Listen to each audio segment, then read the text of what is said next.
So it is my great pleasure to welcome you to day two of Octoberfest 2023. Our first speaker is Chris Grossack from UC Riverside. And I'll let them tell you their title. Over to you, Chris. All right. Thank you so much. Of course, I would like to thank the organizers for being able to speak here. So this is a project that I sort of started over the summer and was very interested in and solved thanks to some great conversations I had with people at CT2023. And then unfortunately, while I was writing it up, I found a paper by Pedicchio and Wood from '99 that did the same thing, and that that's life. But it's a really interesting topic, and I think that this sort of informal kind of conference is a great place to talk about it, because I talked to a lot of people about it at CT 2023, and it seems like this result is maybe less well known than it should be. So let's get to it. So let's start with what an algebraic theory is. I'm going to be kind of lax with all of these things just because it's only a 30-minute talk. But an algebraic theory is specified by some data. So there should be some sets called the sorts AI. There should be some operations from various products of the AI to some AJ. And there should be some equations that we require of these operations. So for instance, groups are everybody's favorite example of an algebraic theory. For instance, groups are comprised of a set G, some operations called multiplication, inversion, and the identity, which is a kind of zero area operation. And then there's like some axioms, right? Multiplication should be associative, identity should be an identity, and the inverse should act as an inverse. Of course, there's other examples as well. I won't go through them in the detail we did for groups, but rings, modules, and just to show what happens when there's multiple sorts AI, you can have pairs of rings and modules over that ring. So here you would have two sets, a set R and M. You would have some operations, so operations turning R into a ring and M into an abelian group. And then you have something R times M to M. So the sorts are allowed to interact. And of course, axioms are the usual ring axioms and some compatibility axioms that I won't bother writing down.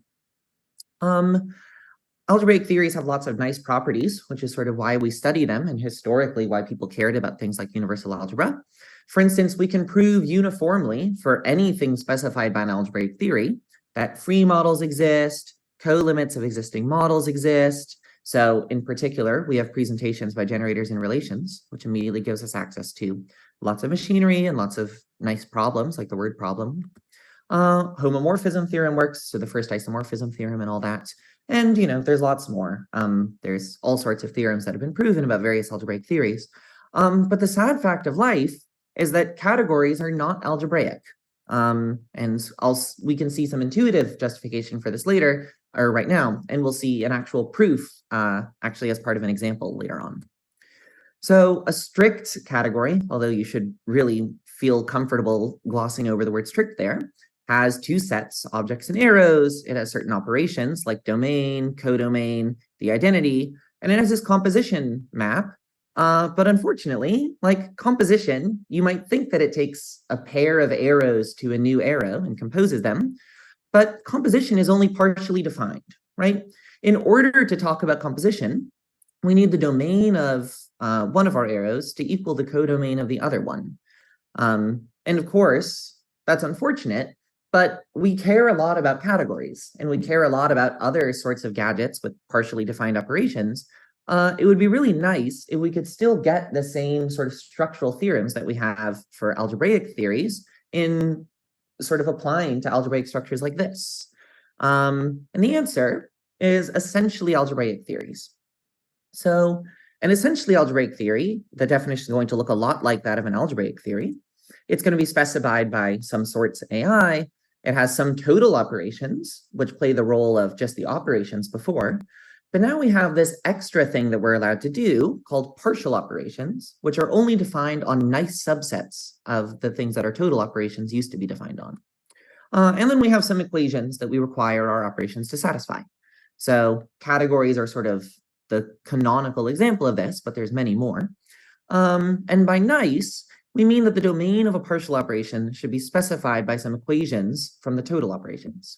So for instance, the domain of composition is given by this set here, those pairs of F and G. So the domain of the first is the codomain of the second. And of course, that's specified. Well, we wrote it down with an equation in the total operations.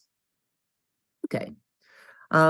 So I just want to give an aside here that even though we defined essentially algebraic theories in terms of partial operations, they're somehow even more useful than they initially look. So it's a slightly non-obvious, although the proof isn't so hard, fact that every horn theory is essentially algebraic. Again, I'm not going to tell you explicitly what horn theory is, but I'll give a bunch of examples, and hopefully this will give you the feel for it. So posets, so the transitivity axiom here looks like a conjunction of stuff implies some basic stuff. Cancelable monoids, which looks like some property implies some property. Torsion-free abelian groups, which for every n, we have that if I add x to itself n many times and I got 0, x must have been 0 all along. So these types of formulas are called horn formulas and horn sequence. And so that's the sort of, these are the shape of axioms that we now allow. And incredibly, we also allow ourselves to have, rather than just function symbols, we now allow relation symbols in our language too. So this is sort of an incredibly flexible framework.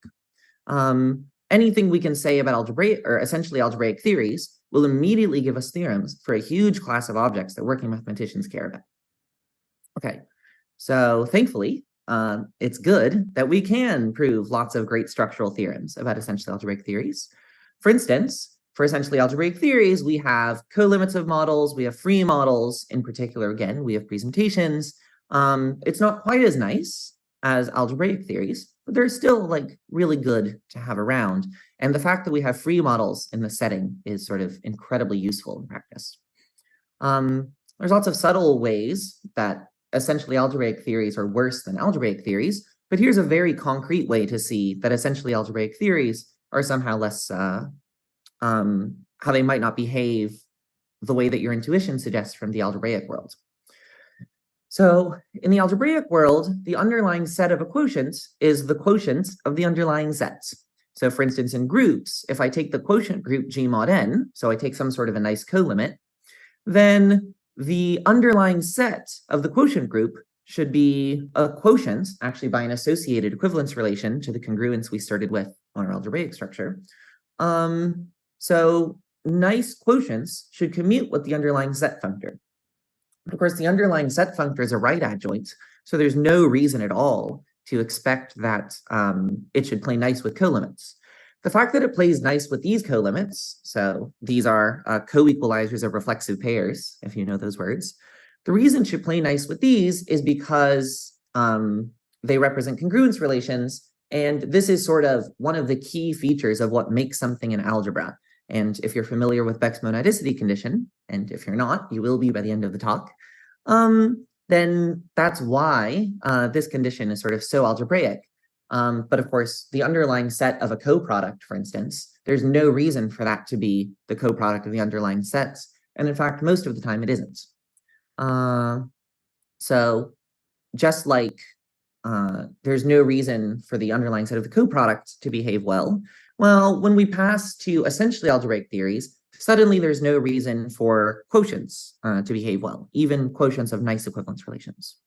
So for example, let's take these two categories. So here we have, or sorry, this one category, but it's two components. So we have a map F from X to Y1 and a map G from Y2 to Z. And now let's quotients to force Y1 and Y2 to be equal. Then we get a new category that looks like this. But of course, before, F and G weren't composable, but now that I've glued the Y's together, F and G should be composable, so we must add this arrow G after F. But this means, in the quotients, if we look at the non-identity arrows, just for ease of notation, then we have these three arrows, F, G, and G circ F, which is not a quotient of our original set of arrows.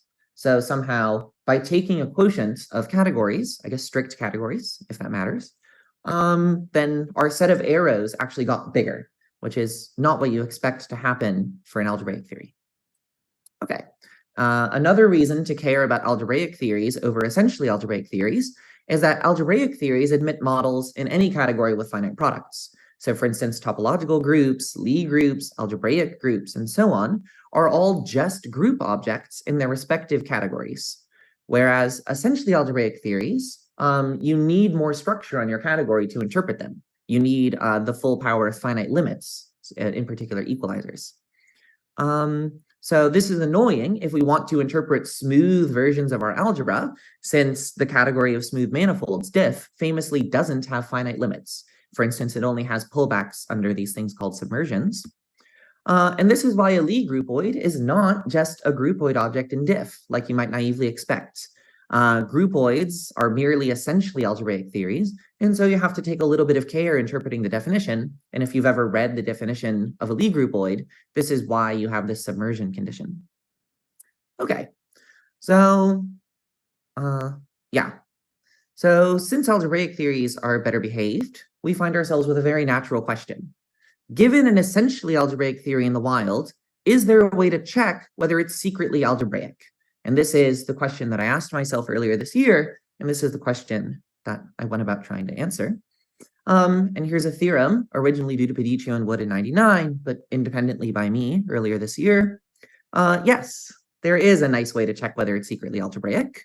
And both proofs are basically the same, which is unfortunate because it means I can't publish mine.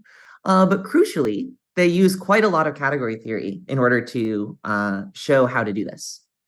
So questions about sort of the setup of the talk. Hopefully I've convinced you that this is an interesting question to ask.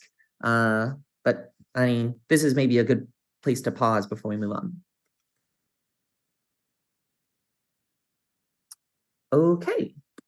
So in order to talk about this sort of categorical way of studying universal algebra, we follow Levier in defining functorial semantics. So algebraic theories, we say, are finite product categories. We identify a theory T with the opposite of its category of finitely generated free algebras. And an algebra becomes a finite product preserving functor from this category to sets. So more generally, a T algebra in a finite product category is a finite product functor to C. So look at groups, for example. We can look at the category of finitely generated free groups. So here's the free group generated by no elements, the trivial group, the free group generated by one element, the free group generated by two elements, and so on. And then, like, there's a bunch of arrows between these. So for instance, there's an arrow from X to there's a unique arrow from X to the I guess, trivial group. There's an arrow from X to itself. I couldn't figure out how to draw a self loop with fixie CD. There's a map X to the free group on two variables, sending X to AB. And of course, we're supposed to look at the category of free groups up. So let's turn all these arrows around. And now, if we look at a finite product functor, well, now that we've opt this, the finite coproducts of the free algebras turn into finite products. So once I say where this single free group on one generator goes, then by finite productness, I actually have to send every free group to various powers of that object. And all of these maps get sent to maps between the powers of G. And these maps should look familiar. They're exactly the multiplication, inversion, and identity maps from the structure of a group. Okay. So hopefully it's believable that you can sort of always do this. And following Gabriel Ulmer, we can play the same game with essentially algebraic theories. But now instead of working with finite product categories, we work with finite limits. So we identify a theory with T, the opposite now of its finitely presented algebras, rather than finitely generated free ones. And an algebra becomes now not a finite product functor, but a finite limit functor. So more generally, again, a T algebra in some finite limit category is a finite limit functor from this classifying category to C. And this gives another perspective on the fact that every algebraic theory is automatically essentially algebraic. Basically, the idea is that algebraic theories are only using part of the structure of an essentially algebraic theory. We're only working with the finite products. And since every finite limit category has finite products, this is why well, we already know why, but here's another reason why algebraic things are automatically essentially algebraic. And the difference we see is equalizers. That boosts you from finite products to finite limits. So now, if T is an algebraic theory, how can we view it as an essentially algebraic one? Intuitively, we want to freely add equalizers. And if we write EQ of t for the free equalizer completion, then we can do a simple sort of adjoint computation. If t is an algebraic theory, then t models in some finite limit category C are the same thing as finite product functors from t to the underlying finite product category of C. So I forget about equalizers and I just use the fact that it's finite product category. But of course, anything that deserves to be called freely adding equalizers should be left adjoint to this map. So this is the same thing as finite limit functors from this EQ of t, the equalizer completion, to C. And this is the same thing as now essentially algebraic equalizer models in C. So yeah, we're thinking about EQ as a left adjoint, of course. Okay, so if we want to know that an essentially algebraic theory is actually algebraic, we need to know that it's the equalizer completion of some finite product category. That is, we want to understand the essential image of the equalizer completion functor. Thankfully, Grothendieck's school and this machinery of Bar-Beck yoga has very general machinery for answering this exact question. So given an adjunction, L and R, we can tell when some object is isomorphic to LA for some object A in my category. The key word to use is comonadicity of this adjunction. And now I'll briefly explain what comonadicity is. Objects of LA always come with some LR coalgebra structure. Again, we're going to be moving slightly more quickly through all of this, but it's a really interesting thing to read about, but I don't have time to explain all the details here. But trust that this functor, the left adjoint from A to X, factors through the category of LR coalgebras on X. I'm abusively also calling this functor L, but you should think about X sub LR as being objects of X equipped with some bonus structure. In the same way that a group is a set equipped with some bonus structure, XLR is now an object of X equipped with some bonus structure. And every guy in the image of A, or every guy in the image of L, gets some LR coalgebra structure in a natural way. So this map actually factors landing in the category of coalgebras and then forgetting the coalgebra structure. And as a definition, we say that this adjunction is comonadic if this sort of enriched or lifted version of L is an equivalence. That is, in particular, we can recognize the objects in the image of L as precisely those objects admitting one of these coalgebra structures. Okay, so if we can show that this adjunction is comonadic, we'll be done. Thankfully, there's a key theorem that lets us check exactly this. This is Beck's, I guess, comonadicity theorem, but usually it's stated as Beck's monadicity theorem.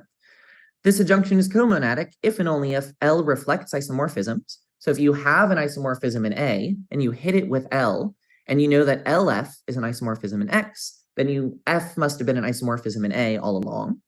And this slightly technical condition that L should preserve equalizers of co-reflexive pairs. That sounds scarier than it is. You can actually whatever it's called. It's some combinatorial condition and you can just check it. I actually think there's a slight typo. I guess this is probably like the coarse comonadicity theorem, and maybe this shouldn't be an if and only if. I think there's something slightly tighter that you can write here that someone can probably remind us of in chat. So this should probably just be an if. Sorry about that. But this is the version that I checked in order to get the theorem. And these conditions sound scarier than they are, but in this paper, the symmetric topos of Bung and Carboni, there's an explicit construction of the equalizer completion. As I understand, it's initially due to Pitts, but I think this Bung-Carboni paper is the first time it appears in the literature. And like, once you have your hands on concretely what this left adjoint looks like, you can just check these conditions. And it turns out that the conditions are true. So in particular, this is comonadic, so we can recognize the essentially algebraic theories as the algebraic ones with some comonad structure or some coalgebra structure. So that's great. Pedicchio and Wood were able to push this further, and I was working on pushing this further when I found their paper and then realized I didn't need to anymore. But they give a concrete description of what the categories, what this coalgebra structure looks like. They don't phrase it in that language, but that's what they do. And the key definition is that of enough effective projectives, which you can find in their paper. And it's really not that tricky a combinatorial condition to like just check, which is great. Yeah. The one thing to keep in mind when reading their paper is that they actually dualize this story. So instead of working with finite limit categories as their syntax, they work with finite colimit categories. But obviously up to dualization, it's exactly the same thing. And indeed, they cite the same results of pits that I needed. So cool. So what's next? Here, we sort of tried to study these finite limit versus finite product categories to study the relationship between essentially algebraic and algebraic theories. But there's an equally interesting thing you can ask, where certain algebraic theories are super nice. They're called props, and they are the symmetric monoidal categories. That shouldn't say equalizer completion. Sorry for copy pasting my diagram. And you can ask the exact same question now for whether you can recognize the props amongst the algebraic theories. And I've spent some time thinking about this. I go back and forth on whether it's true or false. It's harder because the left adjoint is sort of much harder to get your hands on than the equalizer completion. But Todd Trimble sent me a post on the NLab forums. That's a very explicit construction now of the left adjoints from symmetric monoidal categories to finite product categories. And so I think right now I'm optimistic, and I think it should be possible to play the same game, but there's lots of details to check, and so I haven't yet. But if you want to read more, here's some citations that you'll likely be interested in. And yeah, thank you for your time. I'm happy to answer any questions you might have.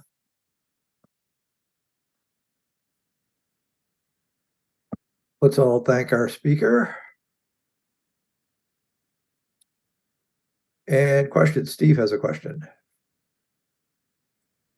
Thanks. Is my microphone on now? Yep. Okay, great. Thanks, Chris. That was really nice. I just want to mention briefly the fact that the essentially algebraic theories can be regarded in another way, in addition to partial operations or Horn theories. You can, of course, think of them as dependently typed algebraic theories. So they're algebraic theories with operations that are dependently typed. And that's a nice way of looking at categories and posets and lots of other very complicated instructions by iterating the dependent typing. And when you do that, then the Gabriel-Ulmer duality for finite limit categories applies quite nicely, and it generalizes the Levier duality for finite product algebraic theories. And another way of doing this comparison that you're interested in is not to compare the finite product and finite limit theories directly, but to use the dualities and compare the categories of algebras. And as you know, you can recover the algebraic theory from its category of algebras. You can do the same for the finite limit theory. And there's I think, a nice approach there using duality to do that comparison. And I just want to finally make reference to a recent paper of Jonas Fry, who might be here, I don't know. That's generalizing the duality theory and doing that kind of back and forth between the syntax and the dependently typed case and the category of algebras. So that's it. Yeah, great. Thank you. Thanks, Steve. Other questions? Yeah, I would Walter. like to ask you. You mentioned many important names here in this context: Gabriel Ulmer, Levier, etc., etc. One name that I didn't hear was Peter Fried. I always thought that he was the originator of essentially algebraic theories, but maybe my memory is not right. Yeah, I'm not so sure on the history of the development of essentially algebraic theories. So I'm perfectly willing to believe that Peter Fried was involved. The reason Gabriel Ulmer's names were mentioned is, of course, they proved this very famous and important duality theorem. Yeah. Yeah, thank you. Any other questions? Maybe an additional question is, you had dissent in your title, if I remember correctly. Yes. I didn't hear during your talk. So the point of dissent was this game here, this stuff to do with Beck's comonadicity condition. I guess I didn't say the word comonadic descent, but of course. That's okay, all right. I think Beck 60s is maybe precisely 67, his thesis, right? I think it's I'm not sure. I think the NLab was slightly cagey about exactly when it was, but I'm willing to believe 67 as well. okay. Thank you. Thank you for your time. Yeah, thank you.